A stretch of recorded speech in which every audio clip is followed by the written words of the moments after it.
smagu, kad ta juosta yra būtent į vidurinę sukama.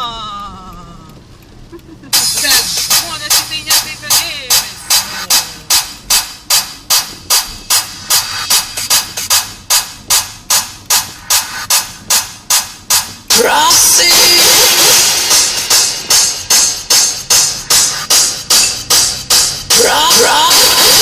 Štai mes atvažiavome į mūsų mėgstamiausią vietą, tai yra Forum Palace parkingas. Iš dviejų pusių, štai matome į kairę, į dešinę pusę sukame, matome aikštelę sukitės, aparatas sukitės. Čia ne man savo, čia aš aparatas. O po kairę pusę mes matome mūsų mylimiausią aikštelę, tai yra Forum Palace. Kodėl man į akį vanduo laša, galima paklausti? O, blėt, kažkas užėmė mūsų vietas, blėt.